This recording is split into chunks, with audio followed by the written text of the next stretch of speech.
ਤੁਸੀਂ ਵੇਖ ਰਹੇ ਜੇ बेड़ा आया साहिल ते ये लोग ਜਿਹੜੇ फसे हुए सी तकरीबन कोई 12 घंटे तो कोई 16 घंटे तो कोई 24 घंटे तो लोग फसे हुए सी ते इन्हां नूं रेस्क्यू करके प्राइवेट लोगों ने। अस्सलाम वालेकुम जी, की नाम है जी तुहाडा? मुसहिल। ते किवें डरे डरे आए जी? नहीं सर जी। अच्छा, कितनी देर तो उधर फसे सा जी? ਅਸੀਂ ਵਾਹਵਾ ਦੇਰ ਤੋਂ ਫਸੇ ਤੇ ਇਹ ਤੁਸੀਂ ਪ੍ਰਾਈਵੇਟ ਤਰੀਕੇ ਨਾਲ ਆਏ ਜੀ, ਰੈਸਕਿਊ ਨੇ ਤੁਹਾਨੂੰ ਰੈਸਕਿਊ ਕੀਤਾ? ਬੜਾ ਪ੍ਰਾਈਵੇਟ ਹੀ ਸਮਝ ਲਓ, ਉਹ ਵੀ ਫਿਰਦੇ ਨੇ ਦੂਜੇ ਵੀ ਫਿਰਦੇ ਨੇ, ਦੋਵੇਂ ਪਾਰਟੀਆਂ ਕਿੰਨੀ ਦੇਰ ਤੋਂ ਤੁਸੀਂ ਉਧਰ ਸਾਜੇ? ਅਸੀਂ ਕੰਮ ਤੋਂ ਕੰਮ 3 ਘੰਟਿਆਂ ਦੇ ਉਧਰ ਸਾਂ। ਖਾਣਾ ਛਾਣਾ ਮਿਲਦਾ ਰਿਹਾ? ਖਾਣਾ ਛਾਣਾ ਉਧਰ ਕਿੰਨੇ ਦਿਨ ਹੈ? अच्छा नाज़रीन, भुखे प्यासे लोग अपनी मदद आप दे तहत प्राइवेट बेड़े ते बह के दरिया तो पार तो वापस आए ने। अच्छा, किराया भी दे के? हाँ जी, किराया भी दे के आए। चलो फिर भी उन्होंने मेहरबानी किराया लैके तुहानू बिल्कुल बिल्कुल बिल्कुल। ते तुसी पार लैन की गए सी? बहुत शादी ही फस गए, राहों पिछाड़ पे। अच्छा अच्छा, शादी ते गए हुए सी लोग। अस्सलाम वालेकुम जी। चाचा जी, की नाम है तुहाडा?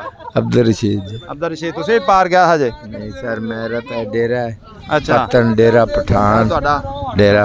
अच्छा अच्छा, मैं तो इत्थे दुनिया की मदद कर रहा जिन्नी को मैथों होंदी है। अल्लाह पाक तुहानू और तौफीक देवे। ते कितनी देर बाद ये पानी आया? पानी जी कोई मेरे 15-16 साल बाद आया है। 15-16 साल बाद। सही, बहुत शुक्रिया। नाज़रीन, 1122 वाले हज़रात भी इत्थे अपनी खिदमात पेश कर रहे हैं, लोगों को रेस्क्यू कर रहे हैं जिहड़े लोग फसे हुए हैं अपने घरां विच, अपनी ज़मीनां विच। कसीर तादाद दे विच तुसीं लोग वेख रहे जे। अस्सलाम वालेकुम जी, की नाम तुहाडा जी? मोहम्मद शफाक जी। ते पानी वध रहा कि घट रहा? पानी घट रहा हो वेखो ना, ਤਾਂ ਮੁੱਢ ਕਿੱਕਰ ਦਾ ਉੱਥੋਂ ਤਾਂ ਪਹਿਲੇ ਸੀ ਮੌਜੂਦ ਸੀ, ਹੁਣ ਲੇਕਿਨ ਘਟ ਰਿਹਾ ਕਾਫੀ ਤੇਜ਼ੀ ਨਾਲ। अच्छा, तकरीबन किन्ने फुट घट गया? ਤਕਰੀਬਨ ਪੌਣੇ 2 ਫੁੱਟ ਘਟ ਗਿਆ ਪਾਣੀ। नाज़रीन, तकरीबन 2 फुट पानी घट गया, यानी कि नीचे उनकी सतह नीचे हो गई है। तो ये खुशकुन गल है। हाँ जी, यानी कि ये अल्लाह तरफों यानी घट हो रहा है। हाँ जी, चलो अल्लाह का फजल हो रहा जी। ए तुसी फसल वेख रहे जे, इहदे विच पहले पानी आया दरिया का, लेकिन हुण थोड़ा पिछे हो गया, इहदे विचों पानी निकल गया। ख़तरा कुछ टल रहा है, लेकिन बदतदरीज अभी कायम है।